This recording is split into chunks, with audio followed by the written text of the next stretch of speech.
So tonight's program is called Eating by Design, and it's one of my favorite programs to teach because we're going to go through all kinds of information. Lots of, some things might seem basic, other things might be things that you've never heard of. So that's what we're really going to be going through tonight. My name is Dr. Leah Hahn. Just so you know a little bit about me, my background, I have a degree in biology and anthropology from Cornell College. Then I went on to Northwestern Health Sciences University in Minneapolis, Minnesota, and that's where I got my Doctor of Chiropractic degree and met my husband. We practice together here in Golden. Our practice is very family-based. We do a lot of pediatrics, we do a lot of nutrition, and we practice a really specialized technique that's very gentle to the spine. So we have lots of different things that we're passionate about, but nutrition is one thing that really everybody can do that can make a huge impact on your health and your well-being. So tonight's program is called Eating by Design. What we're going to be doing is going through a whole bunch of information on nutrition, and really what this is an excerpt of something that we do in our clinic called the Ultimate Health Style Challenge, and we're currently doing it in our clinic. We do it every single year, and what the program has done for people is teach them time management skills, really how to change your life, which the time management piece is like the key to everything else, nutrition, nutritional strategies, as well as fitness strategies. And so tonight we're going to go through the nutrition portion of that program.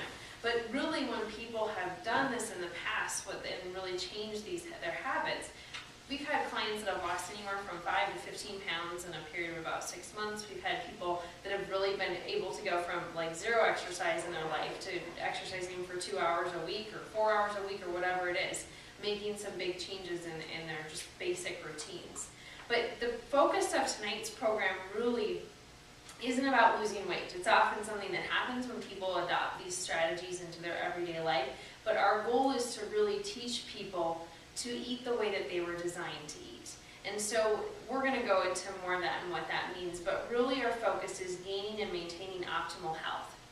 Really, really different focus than what most nutritional programs are out there. I mean, when I look at different magazines or the covers, especially women's magazines, it's usually all about, you know, lose weight and look perfect or something like that. This has nothing to do with that. Really, it's about obtaining a greater level of health, and that's what our true focus is. So many Americans diet constantly, but many of them have not learned really the strategies for achieving and maintaining optimal health. And so that's what we're going to go through. The reason that we know that most Americans haven't learned that is if you look at the statistics, 2 out of 3 Americans are overweight. 1 out of 3, this just astounds me, 1 out of 3 American children would not be able to pass a cardiovascular stress test. That's incredible. I mean, that's a test that's designed for people in their 40s, 50s, and above. So that's incredible. According to the World Health Organization, the United States currently ranks 39th out of the 39 countries that were studied in terms of our level of health. Meaning every single year they take the most economically well-developed countries of the world. We're now ranked on the bottom of that. We used to be number 37, we're now number 39. So our statistics continue to fall, our people continue to get healthier or unhealthier over time instead of healthier. And so that's something that we really need to focus on and work on changing. So clearly in our country we don't really have a great plan for either maintaining or even obtaining optimal health. So this is the question I always ask when I do this class, and it's kind of a crazy question. Most people roll their eyes at me. But my question is, if you lived on crack cocaine and alcohol or any other drug, would your body function well? No, thank you. I'm glad that you all said no. I'd be really concerned if you said yes. But really, the body isn't designed to handle those types of substances. If you're eating the wrong kinds of food, it's literally like you're doing the same thing to your body on a daily basis. You're giving your body a poison. And I used a really exaggerated example, but that's really what I'm getting to, is that toxins in your food are going to affect your mind, your body, your spirit. They're going to affect every one of your interactions throughout the day, your relationships. Your longevity is decreased if you're eating the wrong things. So when I go through this information, realize that this program isn't about eating perfectly, because no one's going to eat perfectly all the time. We know that. But instead, it's about learning to eat better. And when we were designing, there were foods that were specifically engineered to be utilized by the human body. And those are foods that grow and exist within nature. So we're going to go through what those are. We call them food by design. So again, they're foods that grow and exist within nature. When you eat a food by design, your body knows exactly what to do with it. It knows how to break it down. Often that food will have the appropriate enzymes so that you can really digest that food very easily. It's not a lot of stress for your body in order to take in those nutrients.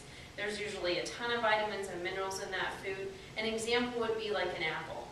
Now, it's so simple, but an apple has everything in it that your body needs in order to absorb the nutrients from it and to be a real high nutrient value food. So a food by design is therefore an intelligent food. It's alive, it's ready to be converted into your fuel and into fuel for your cells and for your organs. So with this program, you're going to notice there's the food by design category, and then there's the food by man category. Food by man is the category of foods that have been altered or created by man. And it's a food that was not designed for the express use of the human body on a regular basis. And so the farther a food gets away from its natural form, the less efficiently your fuel processing system can break it down for optimal use by the body. And so that's really what we're getting to, and we'll get to what our rule is throughout this project, but that's really what your number one rule is going to be, is the farther away the food gets from its natural state, the worse it's going to be for you. And I'll give you examples of that. But literally, if you eat a lot of food by man, it sits in your system because your body doesn't know what to do with it. So the number one use of energy within your entire body is your digestive tract. If you're constantly eating food by man, it's going to make you tired. You'll probably have difficulty sleeping. Your immune system is going to be affected. There's a lot of different components of that's going to affect in your daily life. You're literally robbing energy from your brain and from your other organs, as well as your immune system. When you eat a lot of those types of foods, it doesn't allow your body to heal itself, and it literally poisons and blocks your digestive system. So if you're eating that constantly, say you eat at McDonald's and you have a lot of food by man, and then you try to eat a salad that evening thinking you're going to do your body some good by having that balance, well, it's going to be really hard for your body to absorb the nutrients from the salad because your body's still trying to process or do something with all of the chemicals and the additives that you ate earlier in the day. But as a generalization, the American public is very overfed, but we're very undernourished. So that's what we really need to work on. We've got plenty of food going into our system, we just don't have a lot of nutrition. So what I'm going to be doing is going through the food by design categories. And you may have questions about other foods that come up as I'm listing different examples and ideas, but just realize that the number one rule for this entire program is the farther away the product is from its natural state, the more potentially harmful it is to the body. So I never like to tell people first, when we start the Ultimate Health Style Challenge at our clinic, I always have people first add things into their diet. I don't like to take things away from people, which we are eventually going to do in a little bit. But I want to give you ideas first of what you can add into your diet, the things that you want to focus on getting into your diet on an everyday basis. Some of these are going to be obvious, others I'm hoping I'm going to give you some little nuggets of information that are going to be really helpful. So category one is always carbohydrates, which is obvious that we all need carbohydrates. But the reason that I really want to go through this is because there's still a lot of people out there that feel that they can't have carbs, that it's not a good thing for them. Just realize that your body uses carbs for energy. You just have to use them appropriately. And what I mean by that is that you have to eat carbs according to your activity level. So if you sit at a desk all day long, you probably don't need a ton of carbs, or you need a real specific type of carb. But if you are the type of person that you're going to, at the end of your day, you're going to go on a 3-mile run, you're going to need a lot more carbs throughout the day. So you just have to think about it according to your activity level. That's where a lot of people run into trouble with carbs. So the main purpose of carbs is for energy storage and fat burning. Carbs hold water in your system, but they also play a major role in your body's fat burning system. When you burn fat through exercise, you actually use carbs as a fuel for burning that fat. The more you exercise, the more carbs you need. The best carbs are always going to be your fruits and vegetables, and they should be the focal point of your diet, but they need to be eaten appropriately. What I mean by that is something that's really good to research if you've never done this before, is really have an acidity versus a basic kind of a food chart, so that you can really, or alkalinity of these, so acid-based foods versus an alkaline-based food.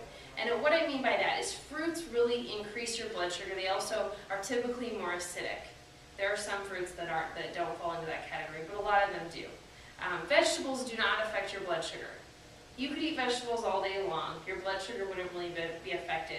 You'd also have more of an alkaline effect on your bloodstream. And we always want to go towards more of an alkaline effect. Most Americans have really high levels of inflammation within their body and really high levels of acidity. So you can eat fruit. You just don't want to eat fruit all day long. You can overdo your levels of fruit. So that's something that you don't want to overdo. You can't overdo vegetables. They don't affect your body's blood sugar. And again, they're going to create a healthier pH within your body. I did give you a list of organic fruits and vegetables that if you're looking at where to spend your money, organic fruits and vegetables obviously don't have the pesticides. They're not raised with fertilizers. So that's something, if you can put some more money into those types of fruits and vegetables, it doesn't mean that if you're really conscious about your budget, you don't have to have all organic fruits and vegetables, but those ones that are listed are really important to buy organic. They're going to have higher levels of pesticides. They usually have a thinner skin, and they can absorb more of those chemicals and toxins. So those are the ones that would be really important to buy organic. But the next best carb after your fruits and vegetables is going to be your starchy vegetables. Those are going to be things like sweet potatoes, peas, corn, your regular white potatoes. Typically, the starchy vegetables are going to have more color. They're full of vitamins and they're full of minerals. Beans, nuts, and seeds are a cross between carbs and fat and protein, but they're also a great source of nutrients. They should be something that's added into your diet at least once a week. Whole grains are going to be your next great carb. Grains should be farmed. They shouldn't be refined.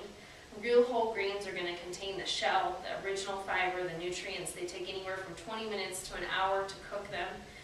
Just realize the closer the grain is to the farm, the more properly it's processed within your body. And what I mean by that is if you make oatmeal every morning and you boil your oatmeal for 10 minutes, that's a great source of nutrients. If you rip open the package of oatmeal and you pour boiling water over it, it's usually full of sugar, it's full of chemicals, it's going to be much harder for your body to get any nutrients from that resource. It's usually much more refined, it has much less fiber in it. That's going to be the difference of your food by design carb or whole grain versus your food by man carb. So the thing that I love about whole grains is that they are usually full of fiber. Just think about this, and does anyone know how much fiber you should eat on a daily basis? Teens, grams, 13 grams. It actually is 25 grams a day. So as a good guess, how many grams do you think the average American eats on a daily basis? Yeah, you're right. You're right. It's like 2 to 5. 5 is like a good day for a lot of Americans. So that's something that we really need to work on, is really increasing our fiber, which grains are a great way to do that. The other side note that I'm just going to mention is there's more and more Americans that are testing positive as being a celiac or allergic to gluten or whole grains. It doesn't mean that they can't have any whole grains, they just have to have the proper whole grains. Like they can have whole grain rice or something like that. They just can't have things like spelt or barley or wheat. So that's something I really encourage more and more people to ask whoever their physician is to have a test done. Because a lot of times people have no idea that that's something that could be affecting their life. And often the problems that it's causing within your body are not related to your digestive tract. They could be affecting your thyroid gland or your brain or your heart or your kidneys. So it's just something good. I just wanted to mention that. I love whole grains, but just make sure that you're eating the proper whole grains for you. So that just gives you an idea about some of the whole grains. I really encourage people to track how much fiber you're eating for a period of time and gradually try to increase that. Gradually is the key. You don't want to just go from 5 or 2 grams of fiber to 25 grams of fiber in a day. I don't know what would happen to you, but it wouldn't be a pretty thing.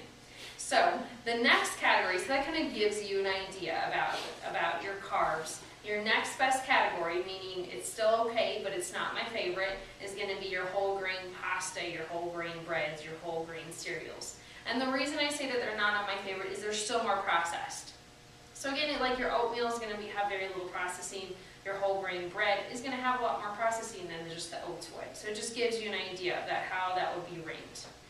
The next category of food by design is your proteins. And animal protein is always going to be your most dense protein. It doesn't affect your blood sugar. It doesn't affect your energy level. really encouraging you to buy organic, grass-fed, free-range forms of protein. And I tell this to our clients all the time, and it's one thing that our clients really complain to me about. They don't want to spend the extra money to buy organic meat. One of the reasons that's so important, and if you just think about what a regular animal is grown with, is typically hormones, antibiotics. They're usually actually pumped full of chemicals in order to make them grow bigger and faster and stronger and more quickly, or to prevent disease. There's just something on the news this morning about the low levels of antibiotics that are given to like a cow or a chicken, just to try to keep them growing more quickly, and how that's damaging to so many Americans. You know, if it's on the national news, it's becoming a big issue, because usually those kind of things are kind of kept a secret, or we don't like to hear too much about them. So that's, I mean, if you can put that into your budget, that is key. If you're going to eat meat, try your best to have free-range organic meat. And realize that every store is a little bit different. So people will say, well, can't I just buy the natural? It's a couple bucks cheaper. Natural means different things in different stores. So if you go to Whole Foods, you have to ask them, what's your definition of natural? Or King Soopers has a different definition of natural. So it's something that you want to find out. But if you can, organic has to be at a certain standard. So organic is going to be pretty much the same at every store. It has an actual definition that has to be met, where natural can mean just about anything. I know at King Soopers they had kind of a neat little brochure that said their natural could still have MSG in it. I think it was MSG, but they didn't have some of the antibiotics or hormones that were in the meat. So not that we want MSG, that's going to be on my Food by Man list, but it just, at least they were real honest and upfront about what was in their product. So that's one of the things that I really recommend. And we'll go more into that when we get into more of the Food by Man. Nuts, beans, whole grains, and vegetables, again, those are another group of protein. They're all partial proteins, but just think a vegetarian can be very healthy if they combine their proteins appropriately. That's one of the things that I do see. I do work with a lot of vegetarians, and I often see that they have a lot of blood sugar issues, or they are not combining their proteins appropriately, but it can be done. That's another thing where you can find lots of great tools on how to combine those foods appropriately. Protein is one of the most important things you can do for your diet on a daily basis, because it's going to slow the movement of food through your digestive tract. So it's really going to help your blood sugar be more stable. It's going to keep your energy level more consistent throughout the day. It's going to help you feel full for a longer time period. There's just a huge difference between altered proteins and protein products or protein byproducts versus our Food by Design products, and we'll get to more of those differences. One of my favorite things to talk about is is salmon, and that falls between protein and it falls between fat, and fat's the next category that we're going to be going through. There's a lot of controversy people hear about all the time about wild-caught salmon versus your farmed salmon. Realize, and this is the reason why I'm so for people spending the extra money to buy wild-caught salmon, is that when we look at the mercury levels in farmed salmon, literally you can only eat farmed salmon once a month because of the high levels of mercury within it. It creates a high level of toxicity within the body. So realize that if you're grocery shopping and it says Atlantic salmon, or sometimes it will just say farmed salmon, that's going to be full of mercury. Where wild-caught salmon, you could safely eat wild-caught salmon once a week or twice a week, or some reports have even said it's safe to eat every day because of the low levels of mercury within it. So I know it costs more, but that's one thing that if you can spend the extra money on, it's a great source of protein, it's a great source of your omega-3 fatty acids, which we're really going to get into in a little bit. So fat, the no-fat diet was huge about 15, 20 years ago. That probably made more Americans fat than anything else that we've ever done to ourselves. And the reason that is that your body uses fat. If you give your body fat at the right time and the right amount, it actually uses fat for brain structure, for healthy hormone function, for healthy cell function. It helps us really transport fat-soluble vitamins like your A, D, and K, and vitamin D is so important for us. Fats help with mineral absorption, and fat helps absorb fat. So you need fat in order for your body to get rid of fat. Fat also helps to signal your brain when you're full, which is why it's so important. I look at food diaries all the time for our clients, and often I'll see a vegetarian that loves pasta. Pasta's like their favorite thing, but they don't eat that pasta with any fat. And so they can't figure out why by 4 o'clock in the afternoon they're exhausted, they're shaky, they feel really weak. You need fat within those meals to help balance that out. So fat is key. It's a key thing in this whole process of getting your body really to a healthier state, and we're going to go really into that. So when I talk about fat, the best fat that you could consume is going to be your omega-3 fatty acids. Omega-3 fatty acids contain both your EPA and your DHA. They are really, the research is awesome with your omega-3 fatty acids, especially your EPA, DHA, but they protect your heart, they prevent cancer, they don't make you fat. And literally they're showing that literally every American should take an omega-3 fatty acid supplement. And that's one thing I highly recommend. If you're going to take any supplement, that's probably the #1 supplement that I would recommend for anyone. But part of that is that when we're going to look at this in a second, we're going to look at the imbalance that most Americans have between their omega-6 fatty acids and their omega-3 fatty acids. But you can eat omega-3 fatty acids as well. Your dark leafy green vegetables are going to have omega-3s in them. Your salmon, flax seeds, walnuts, as well as your grass-fed beef and chicken.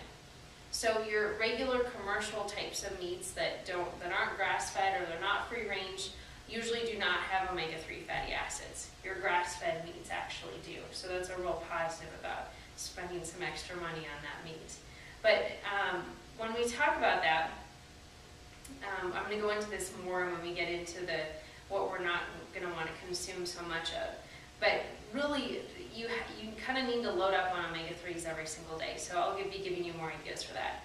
People then ask, the question I get a lot is, can I just do flaxseed instead? You really need both. You should probably be consuming at least 2 tablespoons of ground flaxseed daily, as well as an omega-3 fatty acid supplement. And when I say supplement, usually for an adult, I'm talking about 3,000 milligrams a day. Most people are taking 1,000 milligrams a day.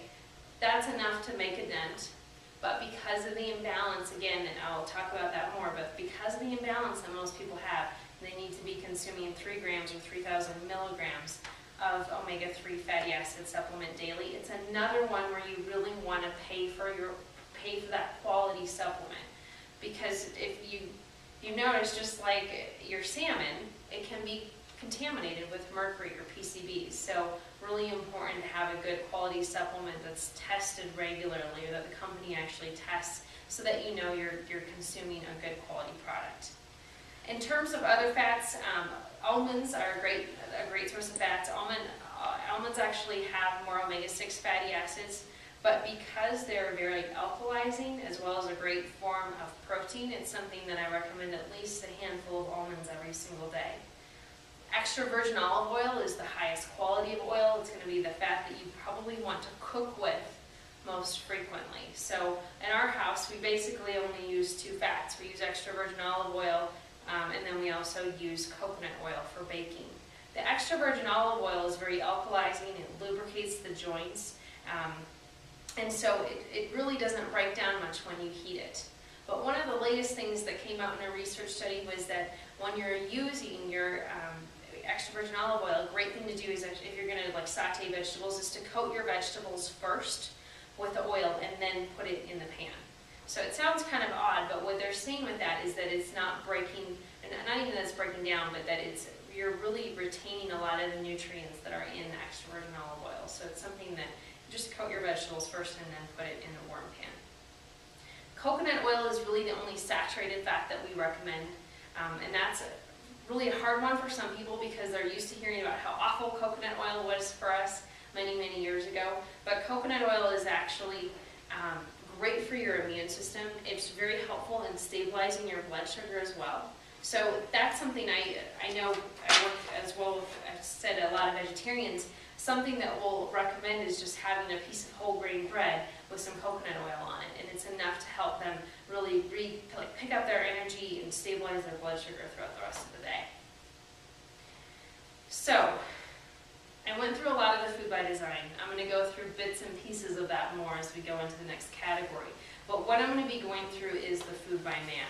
And when I go through this, realize that my emphasis is always to add add in the food by design, because if you do that, you're not really going to be hungry for the food by man. You're not going to have a lot of room left. And so the following foods that I list are likely to poison or damage your body. They should be considered harmful if swallowed. But I have a very different emphasis than a lot of nutritionists do. And what I mean by that is that I'm not really just concerned with calorie and fat content, which obviously if you're really trying to lose weight, calorie and fat content is important. You do need to watch that. If you have trouble with it, there's lots of great programs that help you figure out the appropriate portion sizes.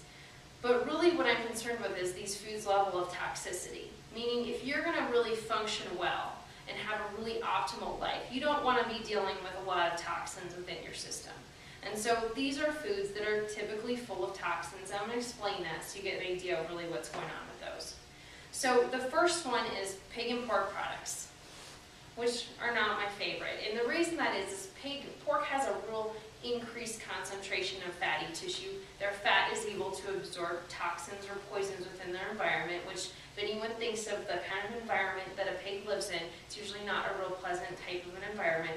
But the other part of that is that just as you think about this, because of the amount of fatty tissue they have in their system, a pig could be bitten by a snake. It could absorb that toxin into its fat cells and just continue to live. So then when we actually take that pork and we cook it, it can be full of toxins that that pig has just been able to store within its system. So in terms of a healthy source of protein or fat, that would not be one that we would really consider a healthy food. And the next group is shellfish, which I usually make a lot of people upset when I say shellfish. I love shrimp, but it's not something that I eat more than once a month. And the reason that is that when you think of an ocean, it's filled with mercury, it's filled with toxins, poisons. When a fish swims in the ocean, it's actually able to absorb those toxins into its bloodstream. It's able to actually really filter those out and eliminate those toxins through its waste. Well, that waste falls to the ocean floor, and who gets to clean the ocean floor? The shellfish.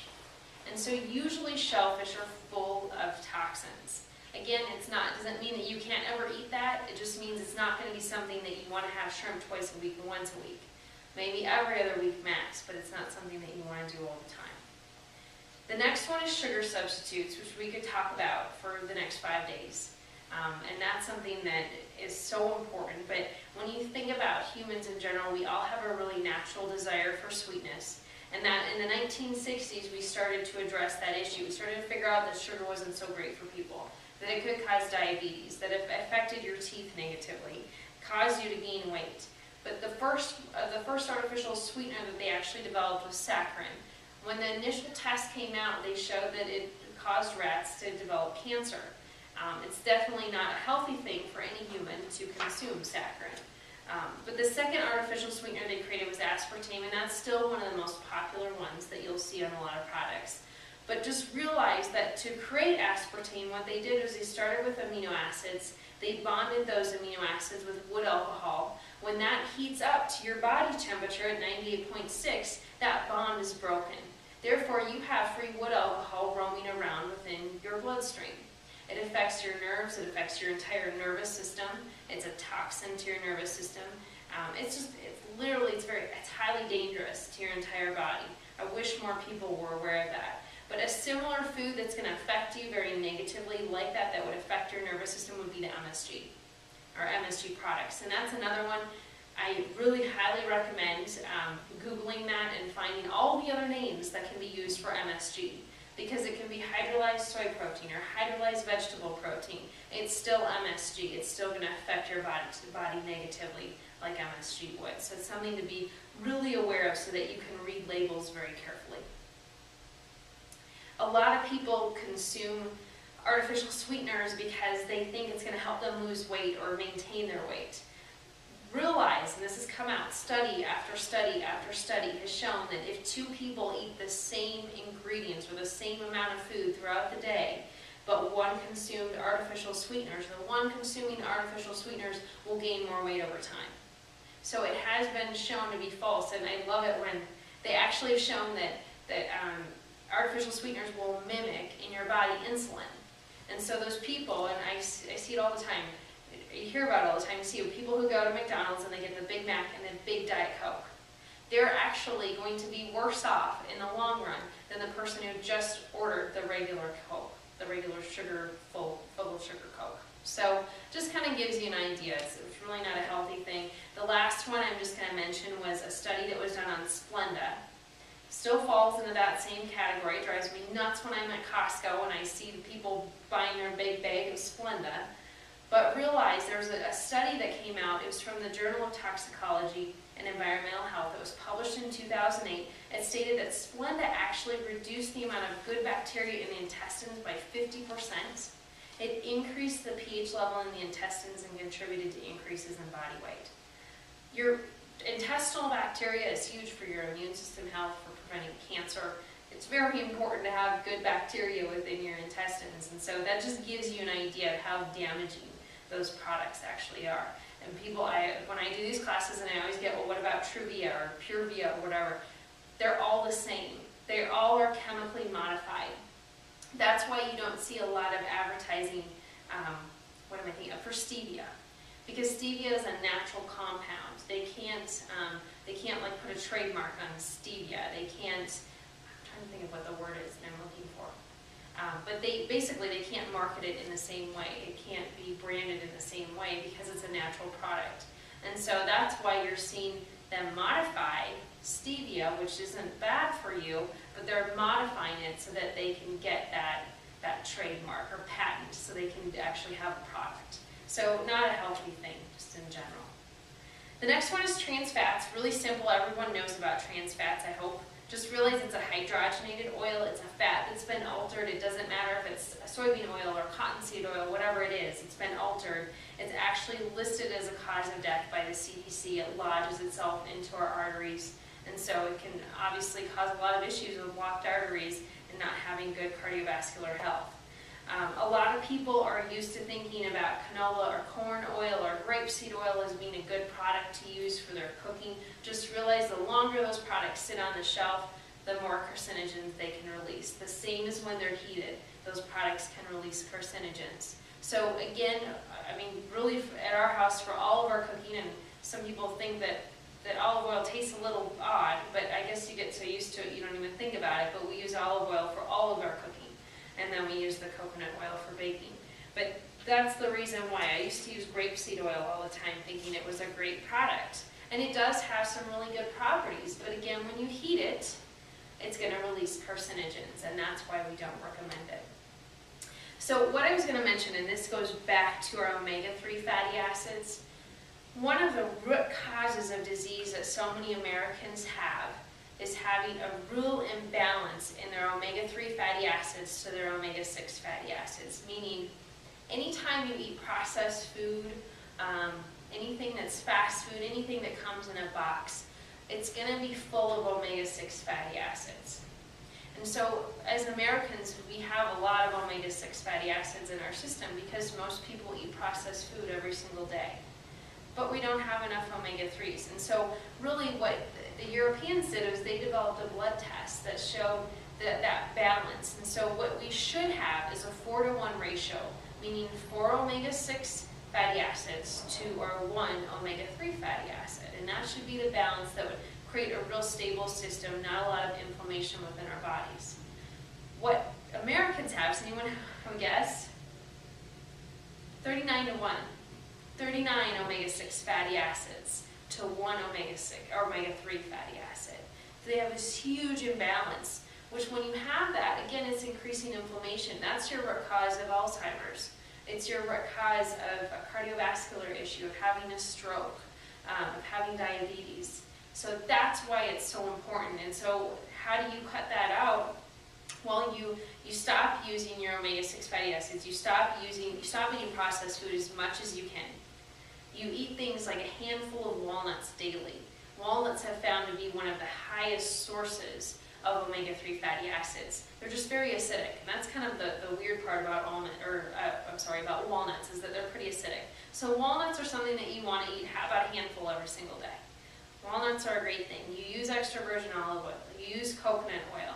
You take out the processed foods, and you take your omega-3 supplement every single day. The other thing that I recommend, and people people often don't think about it, is just having a big green salad daily, which you should anyway. It's full of antioxidants, it's full of fiber, it's full of everything that you should be consuming daily. But that's another way to really change that balance within your body. And so I always, if you're worried about any meal that you're eating, add a salad to it. And watch obviously what you're putting on it. Maybe use your olive oil and balsamic vinegar or white vinegar, whatever you want to use for a dressing, instead of your traditional creamy ranch salad dressings or Thousand Island, because those are full of omega-6 fatty acids. So, but it's something that you can do daily. It's a real simple thing to do.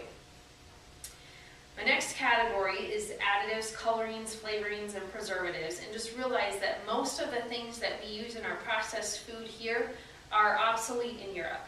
And if you just look at their people, you can tell the difference. There's very few overweight people there. But realize that most of those things that we use are illegal there. They won't allow their people to consume those kinds of additives and colorings on a regular basis. What the research shows is that those types of additives and colorings can cause hyperactivity, can cause learning disorders, illness, disease. They're associated with so many different things. I know I have a nephew that if he even has a drop of, I think it's red 40 or whatever it is, he's crazy for about the next 3 hours. No one wants to be around him. So they're very strict to make sure that he doesn't get any of those kinds of additives or colorings in his body. The next category is fast food. Once you've chemically altered a food and then refined it, do you really need to then throw it into a fryer and make it that much healthier for yourself? Not really. There's nothing good in it for you. It literally blocks your digestive tract, so it's going to be really hard to absorb good nutrients when you do eat the good nutrients.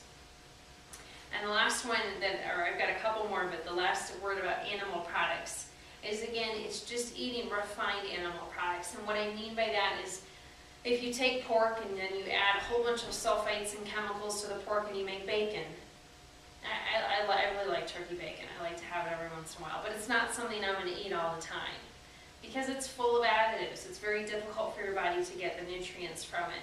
Or it would be an example like that yellow cheese that is like cheese. I don't know, sometimes it comes in a can or the snack packs. That would be a protein product, but it's a real refined protein product. There's really nothing in it that's helpful for your system.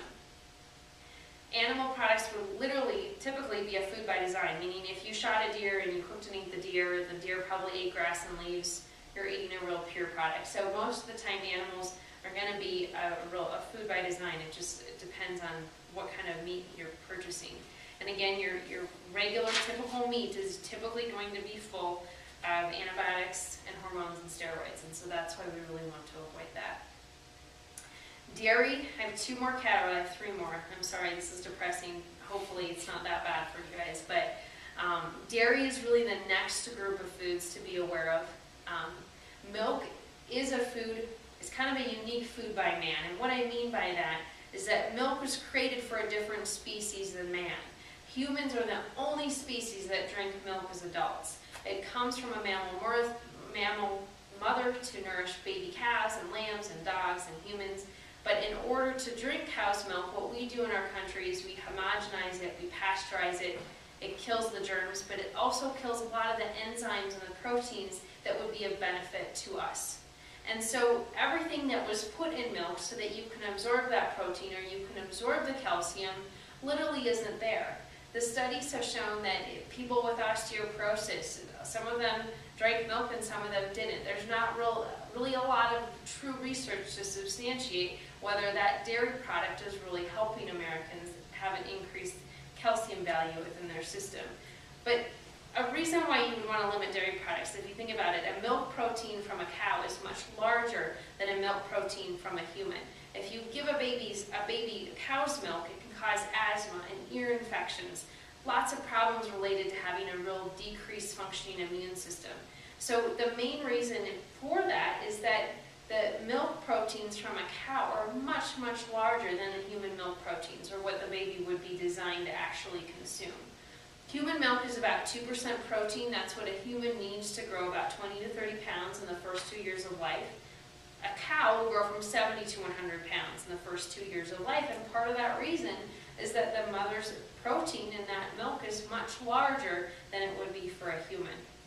So really what I'm just saying is that cow's milk really isn't great for humans. There's lots of other resources. At our house we use almond milk for everything. I absolutely love it. I bake with it, I cook with it, I use it for everything. I typically buy the unsweetened almond milk because it has less sugar in it. And if you're cooking with it, you don't want like something flavored like vanilla. That tastes kind of odd. I've tried it. It's not the greatest thing to do. But you can buy unsweetened original almond milk. You can buy unsweetened vanilla almond milk. That's what we use for everything. You can buy rice milk. Rice milk has a little bit more sugar in it than the almond milk does. And so at our house, we do better with the almond milk. But you've got lots of resources. I always get the question about soy. Soy is not my favorite thing in the world. Soy is really an allergen to our thyroid gland. So for a lot of people, soy can cause huge issues with their hormonal systems. Not my favorite thing. For me, I know and a lot of people, I just feel ill when I drink soy. And there's a good group of the American population that's allergic to soy. But there's lots of other things that you can purchase that can substitute for that. The next category is caffeine. And the only thing about caffeine that is truly a really big issue, it does affect our bone density.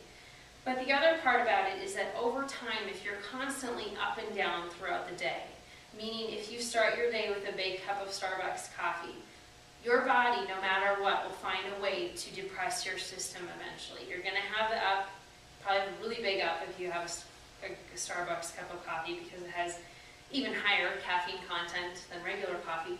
But you will crash later in the day. If you're doing that to your system throughout every single day, you're going to destroy your adrenal glands to the point where they become basically, they're very tired, they're not functioning very well. And what that feels like for people, they usually will gain weight around their middle. They'll have big ups and downs throughout the day. They'll be absolutely exhausted by mid-afternoon. They usually have trouble controlling their blood sugar. They feel stressed. They're very easily affected by stress or loud noises. They can't relax. They can't get a good night's sleep at night. And so it's just something to be aware of. Try to limit your caffeine. And I know, and I had to follow my own advice because the first time I gave this class, I was still drinking coffee daily. And really, it took me about a year to truly be not addicted to coffee. I would literally feel like puking every single night when I wasn't drinking it, and it was something that was really hard to go through. What is a savior to a lot of people is green tea. And so I drink green tea now, a couple cups every day. What research has shown is that people can safely have up to 3 cups of green tea a day. It's full of antioxidants. It can really give you a very slight boost of energy, but it's very steady energy. You're not going to have a crash like you would with regular caffeine. Or regular caffeine products. Other things that affect your adrenal glands would be just basic sugar. White sugar is an allergen to the adrenal glands. And so if you're already dealing with an adrenal gland issue, things that can supplement your adrenal glands to help them become healthier are going to be things like your omega-3 fatty acids, lots of antioxidants, but especially vitamin B complex is huge for people dealing with an adrenal gland issue, and as well as vitamin C. Okay, this is my last one to negatively talk about, but the last one is sugar. And really, we can compare sugar and how it reacts into the body like pollen or cocaine. It acts like an allergen. And what I mean by that is your body, literally, when you consume white sugar, it's an allergen to your body. You will form antibodies to that. The antibodies then crave the sugar, so you crave the sugar. So if you're going to go off of sugar, really the only way to do it is to completely stop eating sugar. In our clinic, we often will help people do an entire cleanse to help them get rid of those cravings. But it's a really hard thing. If you just have a little bit here and there, you will probably crave sugar for the rest of the day. And so that's a real hard one to break. But we know that what sugar does is it increases our insulin. Our pancreas sees that as an emergency. It increases our blood sugar. Our pancreas sees that as an emergency. The pancreas lets out the insulin to lower the blood sugar. If you're doing that all day long, that's how people develop diabetes, which is probably the #1 disease that's on the biggest rise within our country. So really, what we recommend is just completely cutting it out. Completely cut out sugar. You will feel so much better. You'll feel more clear-headed. Your body will be able to do a lot of detoxifying through that process. So the last thing that I just wanted to talk about that is something that a lot of people have never thought about when it comes to their health or to their nutrition, you can obviously fuel your body appropriately. That's really important. The thing that most Americans haven't ever thought about is the health of their nervous system. Which, what I mean by that, when we talk about the nervous system, I'm talking about the brain that obviously sits up in the very top of your head, and you've got kind of a chart of this so you can look at it. But your brain, your spinal cord, and your nerves. What's happening for you on a daily basis without you even knowing about it is there's a million or more messages that are sent from the brain through the spinal column and out to the appropriate nerve. That's how you function, that's how you breathe, that's how you digest your food, that's how you walk, that's how you think, that's how your heart beats. It all depends on those signals working appropriately. But what happens for people is when we go through different stresses, whether they be emotional, whether we're eating the wrong things consistently, whether we have actual accidents that happen to us, we slip, we fall, we get in a car accident, things like that, they cause tension or stress to be placed on the nervous system. So what that looks like is, if I get to see this every single day, would be something like this. A lot of people walk into our clinic and have no idea that their spine is shaped like this. Sometimes their spine is shaped like this. But what that does, instead of having a real nice healthy spine, their spine is shaped like this, and what that's doing is putting tension on their spinal cord.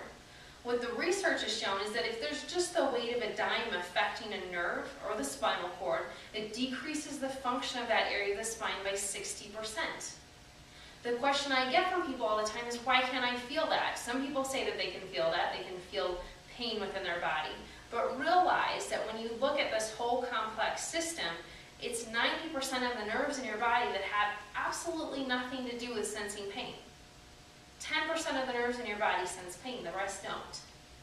So what we're trying to figure out then, is this system actually functioning well for you, or is it not? If it's not functioning well, it's affecting different levels of your health. If there's tension at C1, that specifically affects your sinuses, your eyes, your ears, your nose, your immune system, your blood pressure. Obviously, someone with a C1 issue may have headaches, they may get sinus infections constantly, they may get colds all the time, but they might not even know about it either. So that's just an example of C1. The C7 nerve I love to pick on because that nerve goes to your heart and lungs. Huge issues, because what do most Americans do all day? Sit at a computer like this and put stress at C7. They might really not know about that for many, many years until all of a sudden they have a heart attack. And now, oh yes, I did have stress at C7 for about the last 50 years of my life. This whole group of nerves affects digestion, and this is where it really comes to be so important, because when we talk about nutrition and when you talk about eating by design, you can give your body the appropriate nutrients all the time. But if this area of your spine isn't working appropriately, it's like you're throwing that money away, or throwing all the money in that food away. Because think about this, you could go and buy a really great calcium supplement and think it was the greatest thing for you, but the nerve that's controlling your stomach isn't working appropriately. And so you consume that calcium supplement and it just sits within your body because your body can't work appropriately to actually break it down and utilize the nutrients from it. That's all affected by this region. If we go down to the L2 nerve for women, that affects hormones, uterus, ovaries. All of these nerves affect the colon. L5 affects the prostate gland for men. It affects more nerves that go into your legs, your hips, your feet. It affects the bladder. I work with so many women that come in and had bladder infection after bladder infection after bladder infection. They are on antibiotics for months. Finally, we figure out that there's tension at the L5 nerve that's not allowing the brain to communicate appropriately with the bladder. Once that area starts to heal, the bladder infections clear up. So really how we look at this then is not just about pain, it's about really making sure that you have optimal function, optimal health within your body, so that when you eat the right things, when you exercise appropriately, when you manage your stress, all of that's actually working for your body in a real positive way. So if you're interested in it, you just want to talk to Crystal, she has her schedule, but what we do at our clinic is when I go out and I speak in the community, what I offer to people is to come into the office, go through our initial exam process. Typically we charge $140 for that, but if you sign up for it and it's something that you just want to check out even, we offer that for a $25 donation to Make-A-Wish. Last year we raised about $1,000 for Make-A-Wish, and it was really exciting to see that. but we're able to donate that to Make-A-Wish. It makes a huge impact within our community. But what you receive then for that donation is that we take your history, we do a spinal exam, we actually do computerized tests within our clinic to actually see if that system is working appropriately. If there's a lot going on in the computerized test, we will do your x-rays for you so that we can actually see why your scans look like that. What I do is I evaluate all that information. I figure out where your health is at. You might be doing really well, maybe there's some things that aren't working so well. I go through that, I go through a report with you the next time you come in, we go through all that information, we give you an idea of the current state of your spinal health. If we have recommendations for you, we'll give you those recommendations. They may include some very specific adjustments, they may include nutritional ideas, they may include stress management or fitness ideas. There's all kinds of components really to making sure that that system is working appropriately. But we do that for you.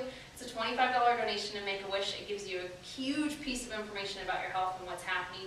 If you're interested in doing it, just let Crystal know. She's got our schedule. Otherwise, if you have any other questions, let me know. And we'll let you all get home to be warm again and not in the cold. I actually have Yes. lots of questions. Okay.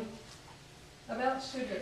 Yes, If you eat honey or raw sugar, is that any better? it is. Okay. Honey is always going to be your best. Raw sugar is still slightly processed, but it's going to be a much better resource for you. Or just like Rapadura is another form of that. You can use that, or you can buy organic sugar. They're still processed. They're going to be a lot better than using white refined sugar for your baking or whatever you're using it for. But honey is always wonderful. Okay. And we drink a ton of milk. Okay, But it's skim milk. okay. But it doesn't sound like that's any better. If you're going to drink, well, the thing that, and everybody reacts differently to dairy, but dairy is one of the most common allergens. So for a lot of people, it decreases their immune system function. It can cause them to, have a lot of mucus that's developing within their sinuses or in their throats, kind of drainage. It can really cause a lot of issues for the digestive tract. If you're going to drink milk, you have to buy organic milk at this point. And it's much more expensive. But the reason that is regular milk is full of antibiotics and hormones. What if the milk I'm buying says it doesn't have those things? Then you're But it's still not getting, organic. you're going to have a little less of that, but you're still going to have other chemicals and proteins that were used through the processing of that product because it's pasteurized and homogenized. Okay. You can buy unpasteurized. You can go to a farm and you can get raw milk. There's a lot of people that do that. They just love to have milk, but it's still, cow's milk is still not going to be the greatest resource for humans. So it's a tough one. It's one you got to really think about and make that decision for your family too about what's best. But typically it's a pretty easy transition. I've worked with a lot of families they just put the big carton of almond milk in the fridge. That's what's there. They don't even think about it. So Okay. it's an option. You mentioned a non-hormone, non-antibiotic meat. Mm-hmm. So when I buy ground beef, for example, I'll buy Laura's beef. It says it doesn't Okay. have those things. Are you familiar with that? Yes. Is that okay? It's going to be a lot better. Okay. You're not, again, it's going to say, it says right on there what it doesn't have, which is a positive. For a lot of those products, it doesn't mean, you have to read the label carefully because it could still be grown with steroids. If it says no antibiotics or hormones, that's going to be a real positive. And usually her meat is free range, I believe, from remembering that. So it's going to be a better resource. It's not going to be quite as good as organic. Okay. But if you're looking at, the cost difference, that would be a really great alternative to organic. You also mentioned celiac disease. If you've been tested for it, you either have or you don't. It's not something you develop, right? Isn't it genetic? It is a genetic issue. Right. Typically, the newest tests that are out there are going to be a genetic test. The blood tests aren't shown to be real accurate. The fecal tests are not real accurate. The testing that they've developed is better, so it is something or it has gotten better in the last few years. So it's something where, if you've never been tested, I would highly recommend being tested with one of the newer tests that is out there. If you were tested 10 years ago and it came back negative and you're still questioning that maybe it's something that could be affecting you, or you have other family members who have tested positive, I would be retested. Okay. You also mentioned EPDHA, and I don't know what that is. EPA, DHA. Oh. So, yep. That's your most common form of your omega-3 fatty acids that you're going to find out there. Okay. So that's going to be like your fish oil supplement. Okay. Really important, especially any adult should be taking about 3,000 milligrams a day. And what does GMO stand for? GMO, genetically modified organism. Okay. And so that's, again, when you look at organic food, is not going to have a GMO in it. And the reason why we talk about GMOs is when you have a genetically modified product, when you consume that, your body can actually, or your intestine, the bacteria within your intestines can take that genetically modified DNA and actually start to replicate it. And so if say you ate a genetically modified food that was like designed to be a pesticide, your body and your intestines, the bacteria in your intestines could then start producing that pesticide.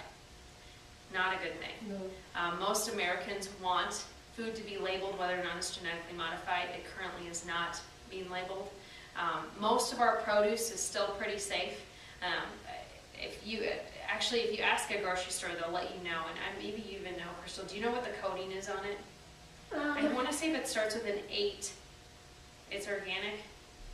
I'm not. They have all kinds of codes that you can look at, and you can ask. I'm sure the grocer would know. It starts.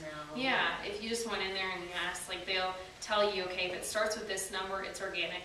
If it starts with this number, it would be genetically modified. If it starts with, another number, it's not organic, but it's not genetically modified. I want to say if it starts with an 8, it's organic, but don't quote me on that because I would check on it.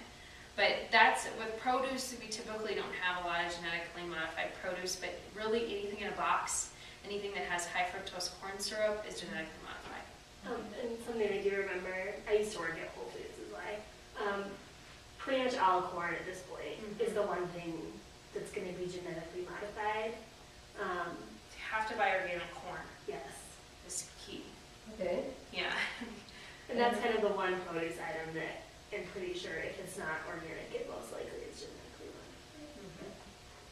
And high fructose corn syrup, Whole Foods is pretty good about not carrying anything with that in it. And vitamin cottages as well. But with high fructose corn syrup, it's also been shown to be full of mercury. So it's one thing just to really be careful about what you're buying, but especially with corn products, that's something to really be aware of. I really strive not to buy fake stuff. I think we do pretty well, judging by your time. But we do eat butter. Okay. But I mix it with, actually I've been mixing it with corn oil, which maybe wasn't such a good thing, but so it's like half butter, half corn oil, mix it with spreadable, and I thought healthier, but maybe not. If you're going to consume, butter, consume butter. You can, again, when you look at the difference between all of those different products that they have out there, again, they're very highly processed. So we buy organic butter. I think they have it at Costco now. Even Costco has like organic chicken and that kind of thing. It makes it much more affordable, but that's something that you can convert to.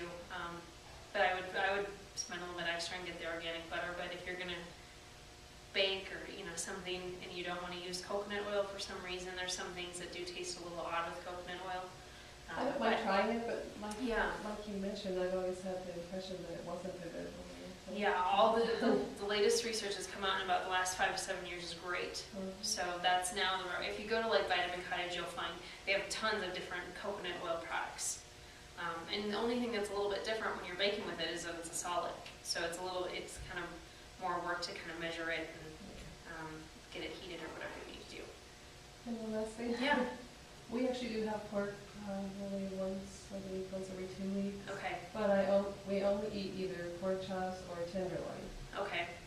Are they still going to be toxic? Yes. Pork is still going to be Just fairly no toxic. matter what the It's again something you could do like every other week, but maybe not every week. Okay. It's yeah. It's still going to be, they're cuts like you're saying that are leaner, but again, that would be a food that you really want to buy a good quality source. Okay, thank you. You're welcome. Did you have any questions?